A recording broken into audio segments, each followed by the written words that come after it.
Hello students, welcome to came at the rate mystery YouTube channel.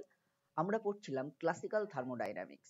Classical থার্মোডাইনামিক্সের third লেকচারে আজকে আমি আলোচনা করব থার্মোডাইনামিক্স কিছু প্রপার্টিজ অর্থাৎ এক্সটেন্সিভ প্রপার্টি, ইন্টেন্সিভ প্রপার্টিজ নিয়ে, ইকুয়েশন অফ স্টেট নিয়ে, বিভিন্ন প্রসেস নিয়ে।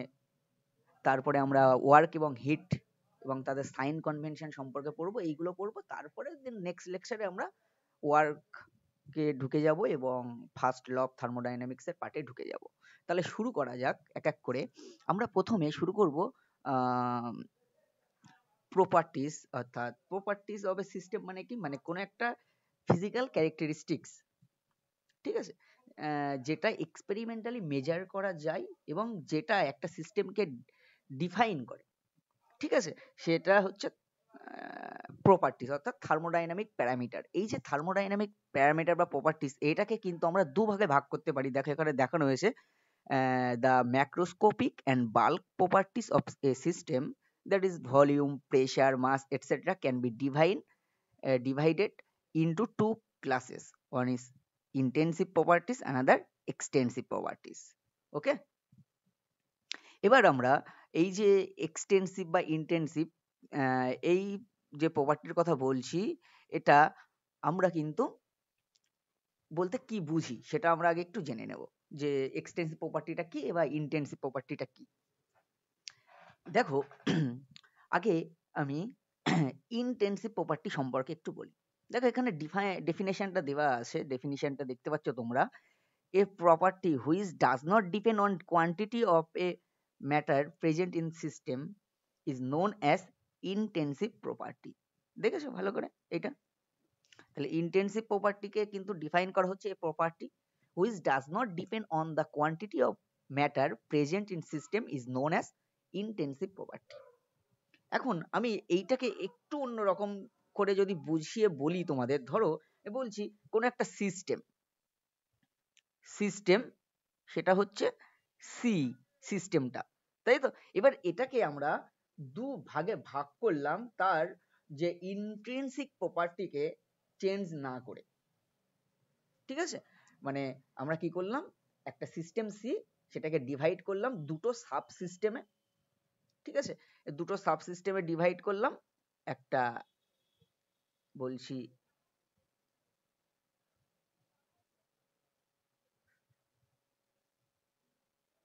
একটা বলছি এ আর একটা বলছি বি, ঠিক আছে। তাহলে একটা সিস্টেম সি, সেটাকে আমরা সাব ডিভাইডেড করলাম দুটো ভাগে, এ আর বি।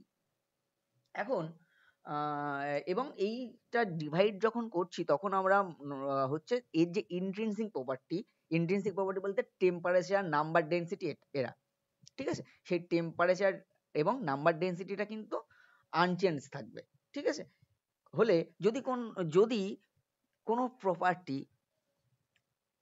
যদি কোনো property intensive property intensive property হয়, ইনটেনসিভ প্রপার্টি, সেটা বলছি আমি ওয়াই, তাই তো? তাহলে ওয়াই যদি কোনো একটা ইনটেনসিভ প্রপার্টি হয়, তাহলে আমরা বলতে পারি এই কোনো একটা সিস্টেমের ইনটেনসিভ প্রপার্টি, এই যে সি সিস্টেমের ইনটেনসিভ প্রপার্টি ওয়াই যদি হয়, তাহলে ওয়াইকে আমরা যদি দুটো সাব ডিভাইডেড করি, তাহলে দুটো পার্টের ইন্ডিভিজুয়ালি যে এটা, সেটা কিন্তু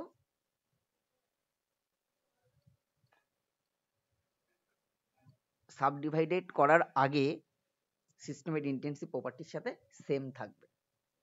অর্থাৎ যদি আমরা কোনো একটা সিস্টেমের কে সাব ডিভাইড করি, তাহলে এমন কোনো প্রপার্টি যেটা ডিভাইডেড হবে না, পাতি বাংলায় বললে এটা বোঝায়, ঠিক আছে।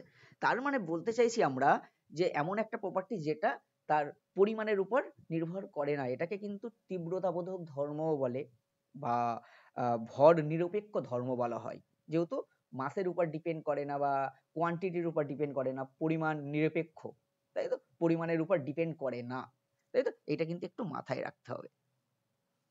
ওকে, তাহলে এমন একটা সিস্টেম সি, সেটাকে আমরা দুটো ভাগে ভাগ করলাম, একটা এ আর বি। তাহলে যদি কোনো একটা প্রপার্টি ইন্টেন্সিভ প্রপার্টি হয় এবং সেই ইন্টেন্সিভ প্রপার্টিটাকে আমরা বলছি ওয়াই, তাহলে ওই যে সিস্টেমের সাবডিভাইডেড করার আগে যে ইন্টেন্সিভ প্রপার্টির মানটা, সেটা ডিভাইডেড করলাম দুটো পার্টে, সেই দুটো ডিভাইডেড পার্টে তার যা মান সেটা কিন্তু সমান হবে, অর্থাৎ Y of C equals to Y of A equals to Y of B হবে, তাই তো? তাহলে সাবডিভাইডেড করলে এমন কোনো ধর্ম যেটা সাবডিভাইডেড হয় না, তার মানে পরিমাণের উপর ডিপেন্ড করে না, এইরকম জিনিস কারা কারা আছে বলছে এখানে। দেখো এখানে বলেছে কিছু some examples of intensive property are properties are pressure, temperature, density, concentration বা ডেনসিটি কেন ইন্টেন্সিভ হচ্ছে সেটা আমি একটু পরে বলবো, একটু ওয়েট করতে হবে তোমাদের। ধরো তুমি, আমি সিম্পল ভাবে বলি, একদম সিম্পল ভাবে বোঝাচ্ছি। ধরো একটা তোমার কাছে গ্লাস আছে, সেই গ্লাসে জল আছে 50°C তাপমাত্রায়। ধরো 10 লিটার জল আছে, এই 10 ml জল আছে, সরি 10 ml জল আছে তোমার কাছে এবং তার টেম্পারেচার 50°C। ঠিক আছে, তোমার কাছে একটা গ্লাস, সেই গ্লাসে জল আছে, ঠিক আছে, গ্লাসে জল আছে এবং সেই গ্লাসে 10 ml জল আছে, ঠিক আছে, এবং ওই জলের উষ্ণতা 50°C। বোঝা গেল? এইবার এখানে একটা উদাহরণ আছে, আমি সেটা বলছি না, আমি নিজের মতো করে একটা বলছি, একটু শোনো, জাস্ট শুনলেই বুঝতে পারবে। এবার কি করলে তুমি, আরো দুটো গ্লাস নিয়ে সেই 10 ml জলটা, যেটা 50°C উষ্ণতা 10 ml জল ছিল, সেটাকে একটাতে 5 ml রাখলে আর একটাতে 5 ml রাখলে, তাহলে এই যে সাবডিভাইডেড করার ফলে কি টেম্পারেচার কম হয়ে যাবে? টেম্পারেচার কিন্তু 50°C ওই দুটো আলাদা আলাদা গ্লাসেই থাকবে। বোঝা গেল? তার মানে ডিভাইডেড হচ্ছে না জিনিসটা। ডিভাইডেড করলে ডিভাইডেড হয় না এমন ধর্ম। কোনো একটা সিস্টেমকে যদি আমরা সাবডিভাইডেড করি, তাহলে যে ধর্মগুলি ডিভাইড মানে চেঞ্জ, মানে কি বলবো, পরিমাণের উপর ডিপেন্ড করছে না, এইরকম একটা ব্যাপার। তাহলে সেই জন্য এখানে একটা উদাহরণ দিয়েছে, if the overall temperature of a glass of water is 20°C, then any drop of water in that glass has a temperature of 20°C. Similarly, if the concentration of a salt NaCl in a glass of water is 0.1 mole per liter, then any drop of water from the glass also has a salt concentration of 0.1 mole per liter. এই concentration বা density কেন intensive হয়, এটার একটা কারণ আছে, সেটা আমি একটু পরে বলছি, ঠিক আছে? এগুলো মনে রাখবে তাহলে। উদাহরণগুলো, যে ইন্টেন্সিভ প্রপার্টি মানে আমরা বুঝলাম যে এমন প্রপার্টি সিস্টেমের যেটা পরিমাণের উপর ডিপেন্ড করে না, মোদ্দা কথা, ঠিক আছে?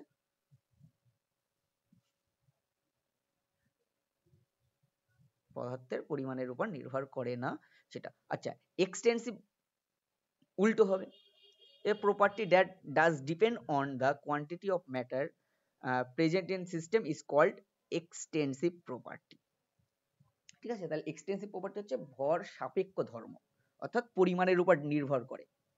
তাহলে আমরা যদি বলি কোন একটা সিস্টেম সি, কোন একটা সিস্টেম সি, সেটাকে সাবডিভাইডেড করলাম দুটো ভাগে, এ আর বি, এবং কোনো একটা প্রপার্টি যদি এক্সটেন্সিভ প্রপার্টি যদি এক্স হয়, এক্সটেন্সিভ প্রপার্টি সিস্টেমের এক্সটেন্সিভ প্রপার্টি যদি এক্স হয়, তাহলে যে সাবডিভাইডেড করার ফলে যে দুটো পার্ট হলো, ঠিক আছে, একটা পার্টের হবে এক্স এ আর একটা পার্টের হবে এক্স বি, তাহলে এদের দুজনের যে সামেশন বা যোগফল সেটা সিস্টেমের সমান, অর্থাৎ পরিমাণের উপর ডিপেন্ড করে। সাবডিভাইডেড করলে ধরো এরকম ব্যাপার, ভলিউমটা, তাই তো? একটু আগে যে উদাহরণটা দেখছিলাম, 50°C উষ্ণতায় তোমার 10 ml জল ছিল, সেটাকে দুটো পাত্রে সমান ভাগে ভাগ করে দিলে, তাহলে টেম্পারেচার কিন্তু যে দুটো পাত্রে সমান ভাগে ভাগ করে 5 ml 5 ml রাখলে, তাই তো, তাহলে ভলিউমটা কিন্তু কি হলো, 5 ml প্লাস 5 ml মানে 10 ml। তাহলে ওভারঅলটা ভলিউম 10 ml, সেটা সাবডিভাইডেড হলো আমি সিস্টেমটাকে সাবডিভাইডেড করার ফলে, কিন্তু টেম্পারেচার কিন্তু সাবডিভাইডেড হবে না, দুটোরই কিন্তু 50° থাকবে, সেই জন্য টেম্পারেচারটা ইন্টেন্সিভ, বাট যে ভলিউম, ঠিক আছে, ভলিউম কিন্তু এক্সটেন্সিভ প্রপার্টি, অর্থাৎ ভর সাপেক্ষ ধর্ম, অর্থাৎ পদার্থের পরিমাণের উপর নির্ভর করে, ঠিক আছে? By definition the extensive properties are additive while intensive properties are not. ঠিক আছে, এই পয়েন্টটা কিন্তু ভালো করে মনে রাখবে।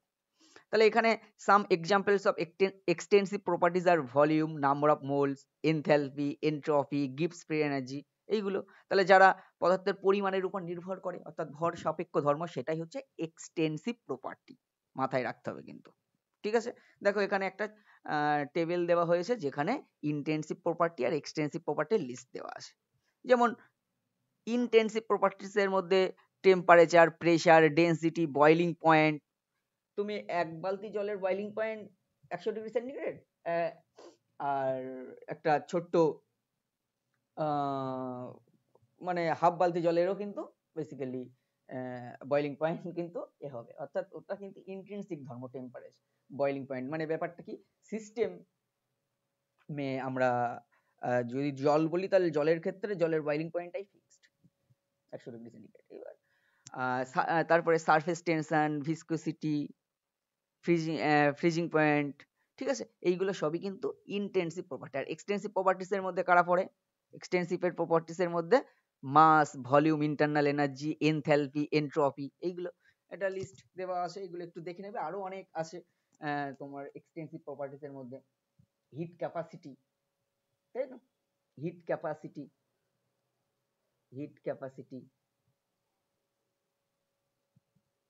Extensive property. তারপরে তোমার এই যেটা তো সিপি বা সিবি যাই বলো, সিপি সিবি সব। ঠিক আছে, গিবস ফ্রি এনার্জি, এর মধ্যে গিবস ফ্রি এনার্জি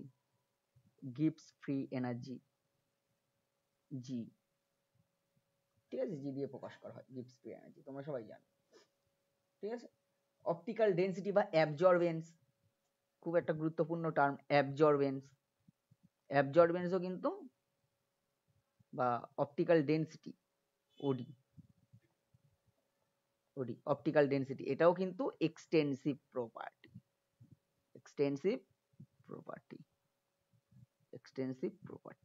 তাহলে এই যে absorbance, Gibbs free energy, heat capacity. আর একটা কথা বলে দিই, যে কোনো মোলার প্রপার্টিস কিন্তু মনে রাখবে, মানে মোলার এনথ্যালপি, ধরো এনথ্যালপি এক্সটেন্সিভ, তো তাহলে এনথ্যালপিকে যদি আমরা মোলার এনথ্যালপি বলি তাহলে সেটা কিন্তু ইন্টেন্সিভ হয়ে যাবে।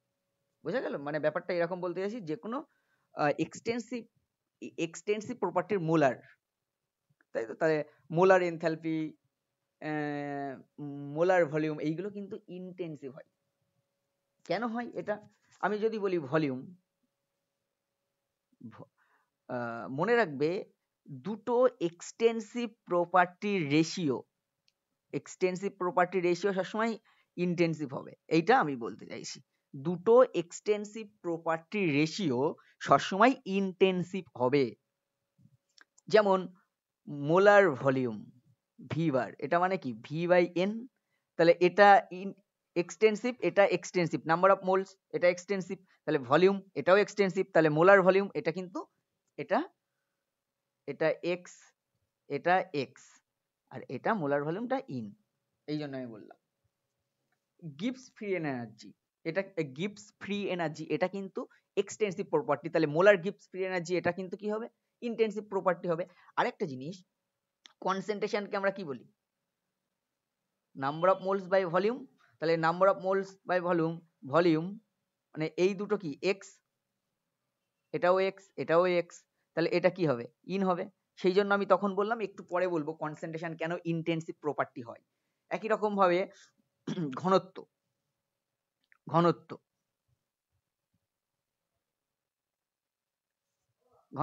এটাকে ডি বা অনেকে রো দিয়েও প্রকাশ করে, ঘনত্ব, ডেনসিটি। তাহলে ডেনসিটিটাও কেন হয়? কারণ আমরা ডেনসিটি মাস বাই ভলিউম জানি, তাই তো? তাহলে দুটো এক্সটেন্সিভ প্রপার্টি রেশিও অলওয়েজ কিন্তু ইন্টেন্সিভ হবে, এটা কিন্তু মাথায় রাখবে। দুটো এক্সটেন্সিভ প্রপার্টি রেশিও সবসময় ইন্টেন্সিভ হবে। আর যে কোনো এক্সটেন্সিভ প্রপার্টির মোলার ধর্ম যেটা, ঠিক আছে, সেটা কিন্তু অলওয়েজ ইন্টেন্সিভ হবে। ঠিক আছে, কেন কি? কারণ দেখো সেই মোলার বললে কি, যেমন মোলার ভলিউম বললাম, মোলার ভলিউম কি হলো? Volume by mole, number of moles. তাহলে দুটো এক্সটেন্সিভ প্রপার্টি রেশিও ইন্টেন্সিভ, এই এই দুটো এক্সটেন্সিভ প্রপার্টি রেশিও ইন্টেন্সিভ হয় বলেই যে কোনো মোলার প্রপার্টিস, মানে কোনো একটা এক্সটেন্সিভ প্রপার্টির মোলার প্রপার্টি, ঠিক আছে? তাহলে মোলার গিভস ফ্রি এনার্জি, বা আমি যদি এনথ্যালপি বলি, সরি এনথ্যালপি যদি বলি, এনথ্যালপি ধরো এক্সটেন্সিভ প্রপার্টি, অ্যামাউন্টের উপর ডিপেন্ড করে, তাহলে অ্যামাউন্টের উপর ডিপেন্ড করে। এবার আমি যদি বলি এটার মোলার মোলার এক্সটে মোলার এনথ্যালপি, তাহলে মোলার এনথ্যালপি কিন্তু ইন্টেন্সিভ হবে, বোঝা গেল? Enthalpy extensive, molar enthalpy intensive. Okay, আচ্ছা, দুটো এক্সটেন্সিভ প্রপার্টির যোগফল সবসময় কিন্তু এক্সটেন্সিভ হবে, অর্থাৎ এক্স প্লাস এক্স যদি করো তাহলে কিন্তু সেটা এক্স হবে। যেমন তোমরা পরবর্তীতে পড়বে বা পড়াবো আমি তোমাদের, H equals to U plus PV enthalpy, ঠিক আছে? ইন্টারনাল এনার্জি আর পিভিটা ওয়ার্ক, তুমি পিভি কে গুণ করবে দেখবে ওয়ার্কের একক আসবে, তাই তো? তাহলে তাহলে এইটা হচ্ছে এনথ্যালপি। তাহলে এই এনথ্যালপিটা দেখো ইন্টারনাল এনার্জিকে কোনো কোনো বইতে ইউ, কোনো কোনো বইতে ই দিয়ে চিহ্নিত করে, প্রকাশ করে। সেটা তোমরা নিজেদের মতো করে মনে রাখবে, কখনো ই বা ইউ গোলাবে না, ওই দুটোই কিন্তু ইন্টারনাল এনার্জি দিয়ে প্রকাশ করে, কখনো কোনো বইতে ই দিয়ে, কোনো বইতে ইউ দিয়ে, তাই তো? তাহলে H equals to U plus PV, ঠিক আছে? তাহলে এইটা এনথ্যালপির ডেফিনেশন। তাহলে এনথ্যালপি হচ্ছে টোটাল হিট, অ্যাকচুয়ালি পূর্ণতাপ, ঠিক আছে? তাহলে এই যে এইটা দেখো, এটা এটা কি এক্সটেন্সিভ, আর পিভিটা এক্সটেন্সিভ হয়, ঠিক আছে? কারণ প্রেসারটা হচ্ছে ইন্টেন্সিভ, আর প্রেসারের সাথে ভলিউম গুণ করা হয়েছে, ভলিউম এক্সটেন্সিভ, তাহলে ইন্টেন্সিভ ইনটু এক্সটেন্সিভ, এটা আবার কিন্তু এক্সটেন্সিভ হয়, তাই তো? সেই জন্য পিভিটা কিন্তু, তাই তো, পিভিটা কিন্তু এক্সটেন্সিভ। তাহলে দুটো এক্সটেন্সিভের রেশিও, এই দুটো এক্সটেন্সিভের যোগফল সামেশনটা কিন্তু এক্সটেন্সিভ হয়, বোঝা গেল? তাহলে দুটো এক্সটেন্সিভ, আর এক্স এর সাথে যদি ইন গুণ করো, এক্স ইনটু ইন করো, তাহলে কিন্তু সেটা এক্সই হবে। যেমন ভি ইনটু পি, সেটা ইকুয়ালস টু পিভি, তাহলে এই পিভিটা কিন্তু এক্সটেন্সিভ হলো, বোঝা গেল? তাহলে এইটা এক্স আর এইটা এক্স হওয়ার জন্য এটাও এক্স হলো। তাহলে দুটো এক্সটেন্সিভ, আবার শুনে নাও, দুটো এক্সটেন্সিভ প্রপার্টির যোগফল সবসময় এক্সটেন্সিভ হবে। এক্সটেন্সিভ প্রপার্টির সাথে যদি ইন্টেন্সিভ প্রপার্টি গুণ করা হয় তাহলে এক্সটেন্সিভ হবে, আর দুটো এক্সটেন্সিভ প্রপার্টির রেশিও কিন্তু ইন্টেন্সিভ প্রপার্টি হবে। ওকে, একদম ক্লিয়ার করে নিতে হবে। তাহলে আমরা এক্সটেন্সিভ ইন্টেন্সিভের কনসেপ্টটা বোঝালাম, এটা একটু মাথায় রাখবে। এরপরে দেখো আমরা একটু কথাবার্তা বলে নিই, সেটা হচ্ছে আমরা বলবো ইকুয়েশন অফ স্টেট, ঠিক আছে? ইকুয়েশন অফ স্টেট জিনিসটা কি আমি একটু বলে নিই এখানে ছোট্ট করে। তারপরে ওটা বলছি। ইকুয়েশন অফ স্টেট এটা কি বলছে? A set of definite values of a properties of a system gives a particular state of that system, মানে এরকম একটা ব্যাপার। ধরো কোন একটা সিস্টেমকে আমরা যদি ডিফাইন করতে যাই, তাহলে যে কোন একটা সিস্টেমের একটা পার্টিকুলার স্টেটকে ডিফাইন করতে গেলে যে প্রপার্টিস গুলো দরকার, বেসিক্যালি তোমরা দেখবে প্রেসার, গ্যাসিয়াস সিস্টেমের ক্ষেত্রে যদি দেখো, প্রেসার, ভলিউম, টেম্পারেচার আর নাম্বার অফ মোলস, ঠিক আছে? এই চারটে জিনিস কিন্তু কোন একটা স্টেটকে ডিফাইন করতে পারে, ঠিক আছে? কোন একটা সিস্টেমকে রিপ্রেজেন্ট করতে গেলে কিন্তু আমরা বলি এই চারটে জিনিসকে আমরা মাথায় রাখি, ঠিক আছে? এবার ইকুয়েশন অফ স্টেট দেখো, ধরো আমি বললাম কোন একটা সিস্টেম স্টেট এতে আছে, সেখানে pressure P one, volume V one, temperature T one, number of moles N one, সেখান থেকে স্টেট বিতে গেল, তাই তো?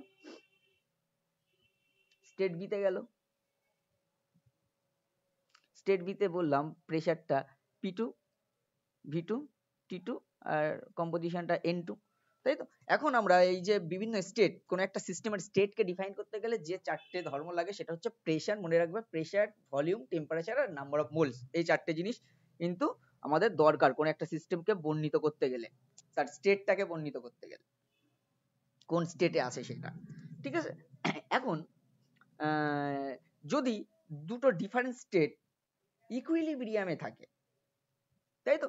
এই যে স্টেট এ আর স্টেট বিটা যদি ইকুইলিব্রিয়ামে থাকে, তাহলে আমরা বলতে পারি P one by V one by N one T one equals to P two V two by N two T two, তাই তো? তাহলে সেখান থেকে আমরা বলতে পারি PV equals PV by N T equals to constant, এবং সেই কনস্ট্যান্টটা ইকুয়ালস টু আর, তাই তো? তাহলে দুটো স্টেট যদি ইকুইলিব্রিয়ামে থাকে, তাহলে equation that relates different state, তাহলে যদি কোনো একটা ইকুয়েশন দুটো স্টেটকে দুটো ডিফারেন্ট স্টেটকে কোরিলেট করে, রিলেটস করে, তাহলে সেইটাকে আমরা বলবো ইকুয়েশন অফ স্টেট, তাই তো? যেমন এটা একটা ideal gas equation of state, PV equals to nRT, তাই তো? তোমরা বললো না এটা ideal gas equation of state, এই যে পিভি ইকুয়ালস টু এনআরটি, তাই তো? তাহলে সিস্টেম যদি সাম্য অবস্থায় থাকে, তাহলে কিন্তু এই থার্মোডাইনামিক প্রপার্টি গুলোকে কাজে লাগিয়ে আমরা তার বেসিক্যালি আমরা বলেছিলাম প্রথম লেকচারের শুরুতে, যদি ম্যাক্রোস্কোপিক সিস্টেম এবং যেখানে বিভিন্ন স্টেটের মধ্যে যদি সাম্য অবস্থা তৈরি হয়, তাহলে এই তাপগতিবিদ্যার সূত্রগুলি প্রযোজ্য হয়, তাই তো? তাহলে আইডিয়াল গ্যাসের ক্ষেত্রে পিভি ইকুয়ালস টু এনআরটি, এটা কিন্তু একটা ইকুয়েশন অফ স্টেট, তাই তো? এটা সেই জন্য আমরা কি বলি, ideal gas equation of state, তাই তো? বোঝা গেল? এখন একটা কথা বলে দিই, এই যে আমি আজকের লেকচারটা দিলাম, এই লেকচারের কিন্তু বেসিক্যালি তোমরা এটা এস এস চাঁদ, ঠিক আছে, এস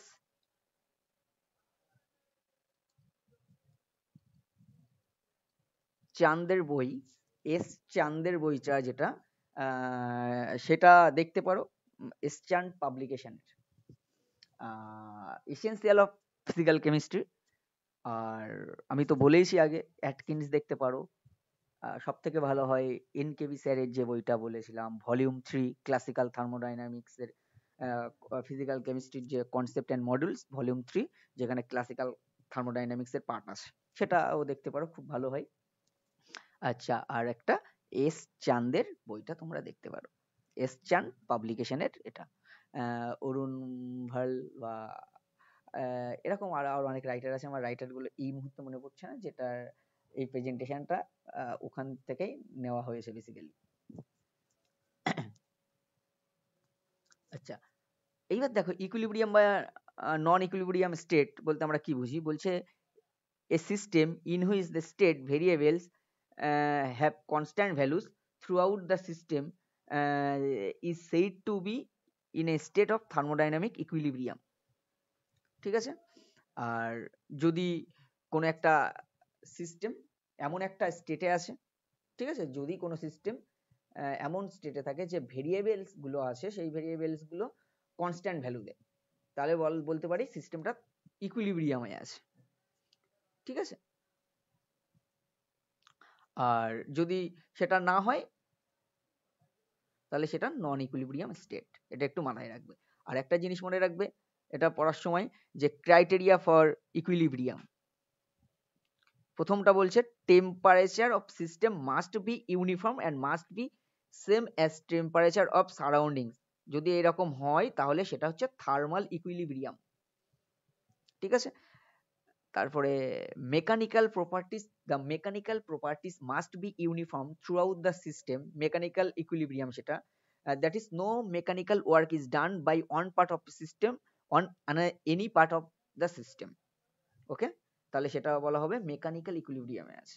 কেমিক্যাল ইকুইলিব্রিয়াম বলতে কি, the chemical composition of the system must be uniform with no need chemical change, that is chemical equilibrium, okay? এইগুলো একটু এইবার আমরা গুরুত্বপূর্ণ যে জিনিসটা, সেটা হচ্ছে থার্মোডাইনামিক প্রসেস।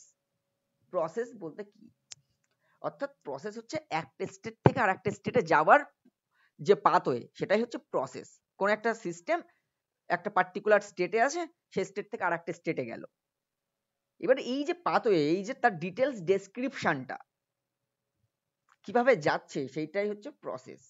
ঠিক আছে, একটা ম্যাক্রোস্কোপিক ডেসক্রিপশন অফ পাথওয়ে। ঠিক আছে, প্রসেস মানে কি একটা ম্যাক্রোস্কোপিক ডেসক্রিপশন অফ পাথওয়ে, সেটাকে আমরা বলি কি প্রসেস। ঠিক আছে, এইবার এই যে ডিফারেন্ট কাইন্ড অফ আমরা প্রসেসের কথা এখানে বলবো, বলছে দেখো এখানে বলছে when a thermodynamic system changes from one state to another state the operation is called a process। তাই তো, তাহলে প্রসেস কাকে বলে? এইবার this process involve the change of conditions, যেটা হতে পারে temperature, pressure and volume. the various type of thermodynamic processes are, প্রথমটা বলছে isothermal process, those processes in which the temperature remain fixed are termed thermal isothermal process. তাহলে isothermal প্রসেসে টেম্পারেচারটা কিন্তু fix থাকবে, তার মানে আমরা বলতে পারি কি ডেল্টা টি ইকুয়ালস টু 0, অর্থাৎ ফর আইসোথার্মাল প্রসেস উষ্ণতা কিন্তু কনস্ট্যান্ট। তাহলে আইসোথার্মাল প্রসেস মানে কি এমন একটা প্রসেস যে প্রসেসে কিন্তু টেম্পারেচারটা ফিক্সড থাকবে, সেটা হচ্ছে আইসোথার্মাল প্রসেস। প্রসঙ্গত একটা কথা বলে রাখি, মনে রাখবে সিস্টেমে তাপের আদান প্রদান যদি হয় কোন একটা পার্টিকুলার টাইমে, তখন যে টেম্পারেচার চেঞ্জ হবে এইরকম কোনো কিন্তু ব্যাপার নেই। মানে আমি বলতে চাইছি এইরকম, ধরো যখন কোন একটা সিস্টেম বয়েলড হচ্ছে, ধরো জল বয়েলড হচ্ছে, তাই তো, তাহলে একটা পাত্রে জল আছে সেটাকে বয়েল করছো, তাহলে 100°C উষ্ণতায় যখন ওই জলটা ফোটে তখন কিন্তু যে তাপটা তুমি সাপ্লাই করছো, তাই তো, সেই তাপটা কিন্তু তার টেম্পারেচার বাড়ায় না। যতক্ষণ না পর্যন্ত সম্পূর্ণ জল বাষ্পে পরিণত হচ্ছে ততক্ষণ কিন্তু টেম্পারেচার 100°তেই ফিক্স থাকবে, তাই তো। তার মানে ওই যে সময়টা, ওই সময়টাই কিন্তু তোমরা বুঝতে পারছো যে টেম্পারেচার কিন্তু আহ, পরিবর্তন হচ্ছে না, অর্থাৎ টেম্পারেচারটা ফিক্স থাকছে, ডিটি জিরো হয়ে যাচ্ছে বা ডেল্টা টি জিরো হয়ে যাচ্ছে, ডেল্টা টি জিরো হয়ে যাচ্ছে, কিন্তু তাপের তাপের কিন্তু শোষণ হচ্ছে। তখন তাপ তো দিচ্ছি, তাহলে সেই তাপটা কোথায় যাচ্ছে? সেই তাপটা কিন্তু তার ফেজ ট্রানজিশনের কাজে লাগছে, অর্থাৎ জলের বাষ্পীভবনের লিন তাপ। তোমরা তাপ দু রকম জানো, বোধগম্য তাপ আর একটা লিন তাপ, ল্যাটেন্ট হিট, তাই তো। তাহলে মানে টেম্পারেচার ফিক্স আছে মানে কোন একটা সিস্টেমে তাপের আদান প্রদান যে সবসময় হবে না এটা কিন্তু আমরা বলতে পারি না। ঠিক আছে, যেটা এক্ষুনি যে উদাহরণটা দিলাম এটা কিন্তু মাথায় রাখবে। একটা জল ফুটছে, আমি তাপ দিচ্ছি, জলটা ফুটছে 100°C উষ্ণতায়, তাহলে যতক্ষণ জলটা ফুটবে ততক্ষণ কিন্তু টেম্পারেচার 100°C থাকবে, সম্পূর্ণ জল বাষ্পে পরিণত হবে। তারপরে তুমি যে তাপটা দেবে সেই তাপটা ওই বাষ্পের টেম্পারেচারটা বাড়াবে। বাষ্পে সম্পূর্ণ বাষ্পে রূপান্তরিত হওয়ার আগে পর্যন্ত যতক্ষণ জলটা ফুটবে ততক্ষণ কিন্তু টেম্পারেচার 100তেই ফিক্সড, 100°C ফিক্সড। তার মানে ডিটি জিরো বা ডেল্টা টি জিরো, আইসোথার্মাল প্রসেস। কিন্তু তখন কিন্তু তাপের শোষণ হয়, সেই তাপটা কি হয়? Latent heat. ল্যাটেন্ট হিট বলতে এখানে লিন তাপ, অর্থাৎ তার ফেজ ট্রানজিশনের কাজে লাগে। মাথায় রাখতে হবে, কিন্তু ভালো করে বুঝতে হবে, ভালো করে বইগুলো ভালো করে পড়বে। এনকেবি স্যারের বই বা এস চাঁদের যে বইটার কথা বললাম, এসেনশিয়ালস অফ ফিজিক্যাল কেমিস্ট্রি, এইগুলো পড়লেই তুমি বুঝতে পারবে। অ্যাটকিন্স দেখতে পারো, লেভাইন দেখতে পারো, অনেক বই আছে মার্কেটে, কিন্তু আমি কয়েকটা করতে পারি। আচ্ছা, তাহলে এইটা কন্ডিশন হলো আইসোথার্মাল প্রসেসে ডেল্টা টি ইকুয়ালস টু 0 বা ডিটি ইকুয়ালস টু 0। ওকে, আচ্ছা, অ্যাডিয়াব্যাটিক প্রসেস, রুদ্ধতাপীয় পরিবর্তন বলতে পারো, প্রসেস বলতে পদ্ধতি। তাহলে অ্যাডিয়াব্যাটিক প্রসেসেস মানে কি? Those processes in which no heat can flow in to or out of the system. তার মানে সিস্টেমের সাথে তার পুরো সারাউন্ডিংস এর কোনো তাপের আদান প্রদান হবে না, অর্থাৎ কোনো হিট ট্রান্সফার হবে না, অর্থাৎ হিটের সিস্টেমের মধ্যে হিট ঢুকবেও না বা সিস্টেম থেকে হিট বাইরে বেরিয়েও যাবে না। those processes in which no heat can flow into or out of system are called the adiabatic process. Adiabatic conditions can be approached by carrying the process in a in an insulated container such as thermos bottle, high vacuum and highly polish surface help to achieve thermal insulation. তাই তো? তাহলে adiabatic boundary ওয়ালা কোনো একটা পাত্র তৈরি করতে পারলে কিন্তু সেখানে কিন্তু তাপের আদান প্রদান হয় না সিস্টেম আর সারাউন্ডিংস এর মধ্যে, অর্থাৎ তাপের আদান প্রদান হবে না। কিউ ইকুয়ালস টু 0, অর্থাৎ তাপের আদান প্রদান হবে না, অর্থাৎ ডি কিউ ইকুয়ালস টু 0। তাহলে এই কন্ডিশনে যদি পড়ে, তাহলে যদি হিট কোনো ট্রান্সফার না হয়, হিটটাকে কিউ দিয়ে, অনেক বইতে স্মল কিউ, অনেক বইতে ক্যাপিটাল কিউ দেয়, তাই তো, তাপের আদান প্রদান হবে না, তাই তো, সেটাকে আমরা বলছি অ্যাডিয়াবেটিক প্রসেস। আচ্ছা, আইসোবারিক প্রসেস বলতে those processes which take part at constant pressure are called isobaric process, অর্থাৎ এমন একটা প্রসেস যে প্রসেসের চাপটা অপরিবর্তিত থাকবে, অর্থাৎ চাপটা কনস্ট্যান্ট থাকবে। তাহলে সেই প্রসেসটা অর্থাৎ ডিপি ইকুয়ালস টু 0, তাই তো, ডিপি ইকুয়ালস টু 0 মনে থাকবে তো। আচ্ছা, আর আইসোকোরিক দেখতে পাচ্ছ, isochoric process, those processes in which the volume remains constant are known as isochoric, অর্থাৎ যে প্রসেসে ভলিউমটা কনস্ট্যান্ট থাকবে, অর্থাৎ ডিভি ইকুয়ালস টু 0, অর্থাৎ ভলিউমের পরিবর্তন হবে না, অর্থাৎ ভলিউমের পরিবর্তনটা 0, তাই তো, সেটা isochoric process. Last one, cyclic process, when a system in a given state goes through number of different process and finally return to initial state, the overall process is called the cyclic process। মানে একটা জায়গা থেকে যাত্রা শুরু করে, ধরো আমি বললাম একটা সিস্টেম স্টেট 1 এ আছে, ঠিক আছে, সে স্টেট 2 তে গেল, আবার ঘুরে ফিরে সেই স্টেট 1 এ ফিরে আসলো, তাই তো, তাহলে সেইটাকে আমরা কিন্তু বলছি সাইক্লিক প্রসেস বা চক্রীয় প্রক্রিয়া। মনে রাখতে হবে, চক্রীয় প্রক্রিয়ায় আমি বললাম এই সিস্টেমের ইন্টারনাল এনার্জি E1, এখানকার ইন্টারনাল এনার্জি U2, তাই তো, সেই ঘুরে ফিরেই কিন্তু আবার এখানে ফিরে আসলো, তাহলে ডেল্টা ইউ কি হবে, U1 মাইনাস U1, তাই তো, ঘুরে ফিরেই তো সেম জায়গায় ফিরে আসলো, তাহলে ইকুয়ালস টু 0 হবে। তাহলে শুধুমাত্র ডেল্টা ইউ বলবো না, যে কোনো যে যারা স্টেট ফাংশন, তাই তো, তাদের পরিবর্তন কিন্তু শূন্য হবে, অর্থাৎ স্টেট ফাংশনের পরিবর্তন কিন্তু শূন্য হবে। ডিই মানে ডিইউ 0, ডিএইচ 0, তাই তো, ডেল্টা এইচ 0, ডেল্টা ইউ 0, যে কোনো স্টেট ফাংশন তাদের পরিবর্তন শূন্য। ডেল্টা পি 0, ডেল্টা ভি 0, মানে স্টেট ফাংশন যারা, তাদের পরিবর্তন শূন্য। তাহলে সাইক্লিক প্রক্রিয়ায় যারা স্টেট ফাংশন হয় তাদের পরিবর্তন কিন্তু শূন্য, কারণ যেখান থেকে যাত্রা শুরু করে সবকিছু ঘুরে ফিরে আবার সেই জায়গায় ফিরে আসে, সেই প্রসেসটা হচ্ছে cyclic process. when a system in a given state goes through a number of different process and finally return to its initial state, the overall process is called cyclic process.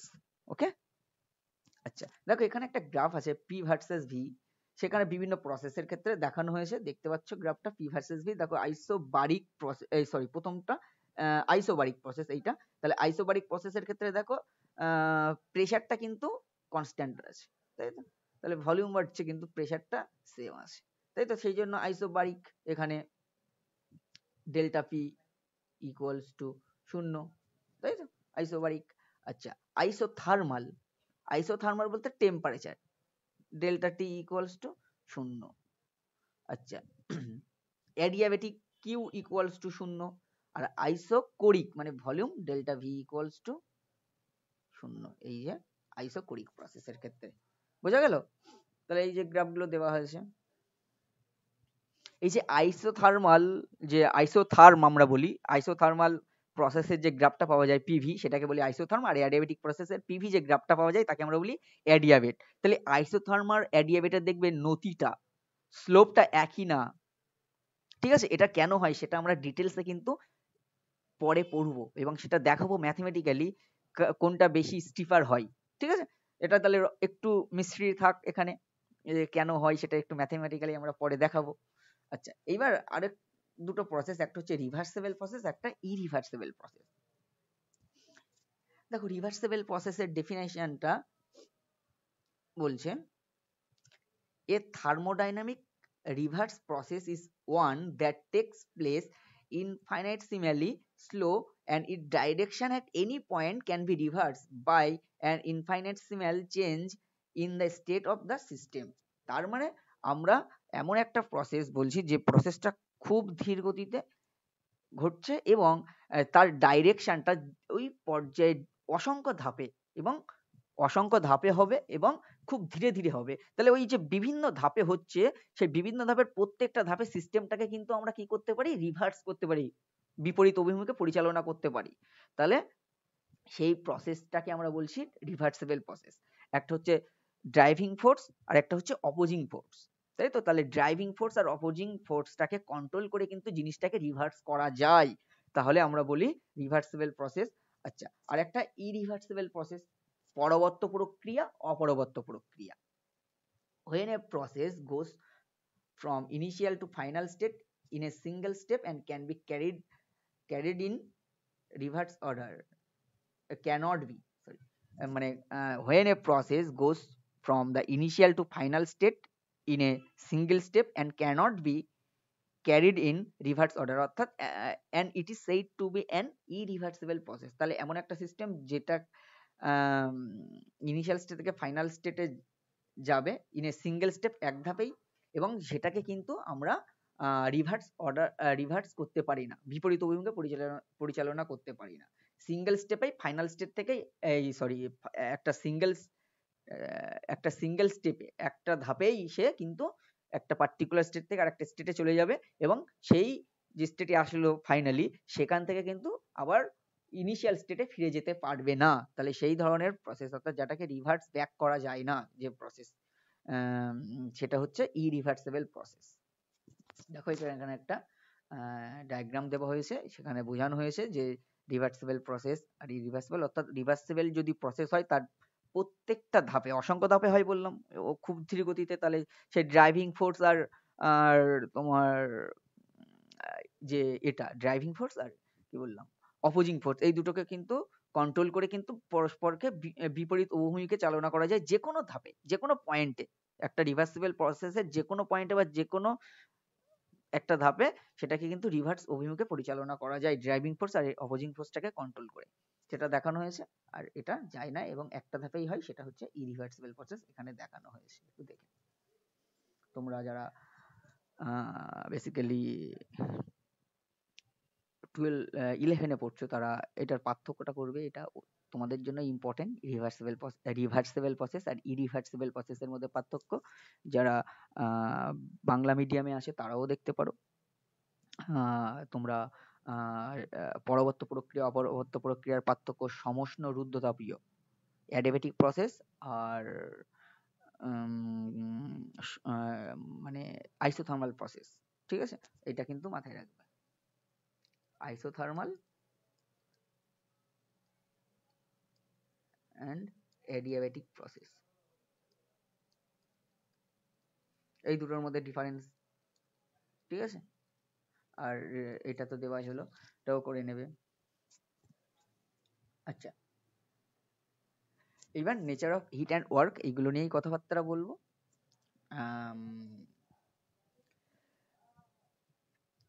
দেখো, when a change in the state of a system occurs, energy is transformed to or from the surroundings.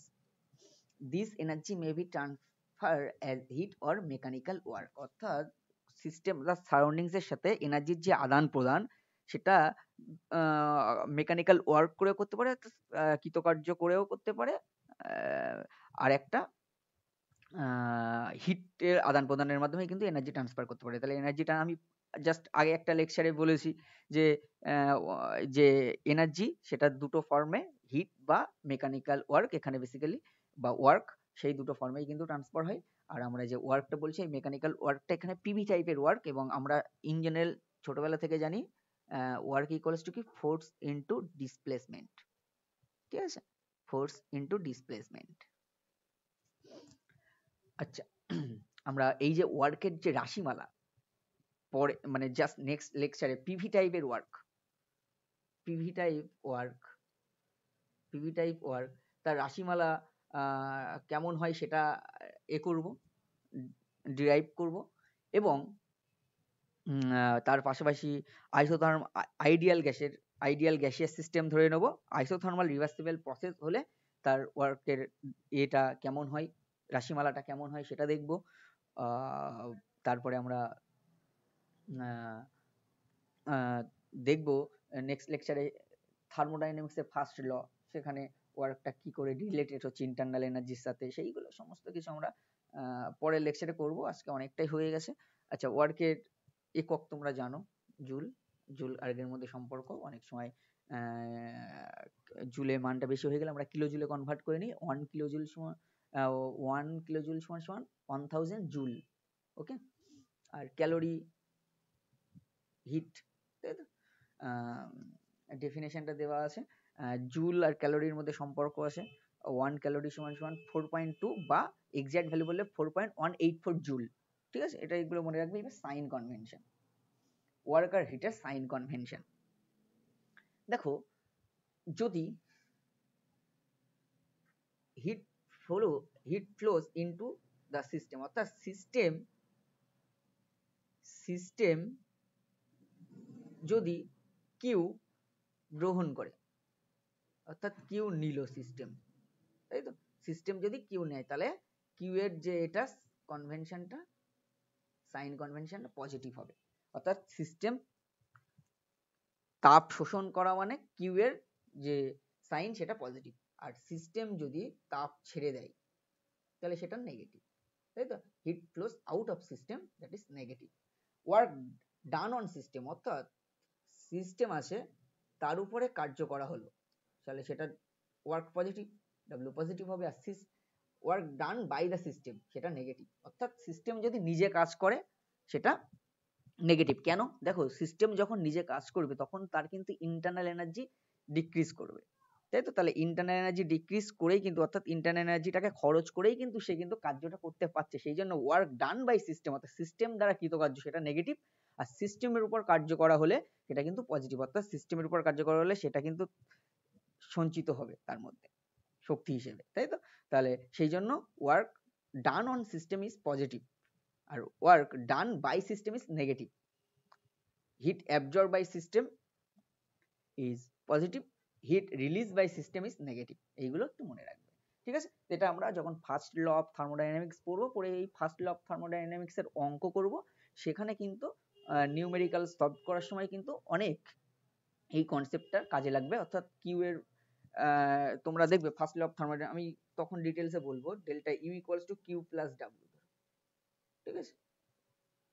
Q plus W, তাহলে এই delta U equals to Q plus W আমরা বলছি, Q plus W বলছি, সেই যে এইখানে এই যে কিউ এর সাইনটা কেমন বা ডাব্লিউর সাইনটা কেমন সেই অনুযায়ী কিন্তু ডেল্টা ইউটা হবে। অর্থাৎ এরকম কিউ বা ডাব্লিউ বলে দেবে, সেখান থেকে ডেল্টা ইউ বের করতে দেয়। এরকম অনেক কোশ্চেন কিন্তু এইচএস বলো বা ক্লাস 11 বলো বা অনেক সময় নিট, জেই বা আবার আরো একটু বড় পরীক্ষা তোমার যে কোনো জায়গায় পড়ে, ঠিক আছে? সেগুলো সব পরে আমরা নেক্সট লেকচারে আলোচনা করব। তাহলে আজকের লেকচারে এই পর্যন্ত, পরবর্তী লেকচারে দেখা হচ্ছে। ততক্ষণ ভালো থাকো, সুস্থ থাকো, আর যে বইগুলো বললাম সেগুলো ফলো করে পড়ার চেষ্টা করো, দেখবে ভালো হবে। আর লেকচারটা ভালো করে দেখে নেবে, নোট করে নেবে খাতায়, তাহলে তোমাদের ভালো হবে।